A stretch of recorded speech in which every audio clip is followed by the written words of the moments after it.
Hi hello, നമ്മൾ ഒരുപാട് നാളായില്ലേ കണ്ടിട്ട്. ഞാൻ വീഡിയോസ് അപ്ലോഡ് ചെയ്തിട്ട് ഏകദേശം ഒരു മാസമായിട്ടോ.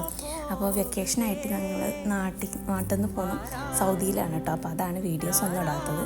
അപ്പോൾ ഇവിടുന്ന് നമുക്ക് ഇവിടെ അടുത്തല്ല ജിസാനിൽ നല്ല മാങ്ങ, ഈ പച്ച കളറിലെ മാങ്ങ നല്ല അടിപൊളി ടേസ്റ്റാണ്. ശർക്കരയൊന്നും ഇടണ്ട കേട്ടോ, അത്രയും മധുരമാണ്.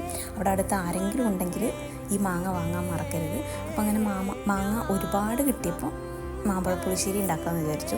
അപ്പം അത്യാവശ്യം നല്ല വലിയ മാങ്ങ ആയതുകൊണ്ടും അംഗസംഖ്യ കൂടുതലായതുകൊണ്ടും ഞാനത് ചെറിയ പീസായിട്ടാണ് കേട്ടോ ഉണ്ടാക്കിയിട്ടുള്ളത്. അപ്പോൾ മാമ്പഴ പുളിശ്ശേരി നമ്മൾ സാധാരണ ഉണ്ടാക്കുന്ന മാങ്ങ തൊലിയൊക്കെ ഉരിഞ്ഞിട്ട് നല്ല അടിപൊളി ടേസ്റ്റിലും അണ്ടിയോട് കൂടി കഴിക്കുന്നതാണല്ലോ എല്ലാവർക്കും ഇഷ്ടം. അപ്പോൾ എല്ലാവർക്കും ഇപ്പോൾ അങ്ങനെ കിട്ടിക്കൊള്ളുന്നില്ലല്ലോ. അപ്പോൾ ഞാൻ തൽക്കാലം ഇതുപോലെ കട്ട് ചെയ്തിട്ട് ഉണ്ടാക്കാമെന്ന് വിചാരിച്ചു. മാങ്ങാക്കാലമാണല്ലോ ഇനി വരുന്നത്. ഇപ്പം മാങ്ങ അങ്ങനെ നാട്ടിൽ നല്ലോണം കിട്ടുന്ന സമയമാണല്ലോ. അപ്പോൾ എല്ലാവരും ഒന്ന് ട്രൈ ചെയ്ത് നോക്കട്ടെ, അടിപൊളി ടേസ്റ്റാണ്. വീഡിയോ ഇഷ്ടപ്പെട്ടാൽ ലൈക്ക് ചെയ്യാൻ മറക്കരുതേ.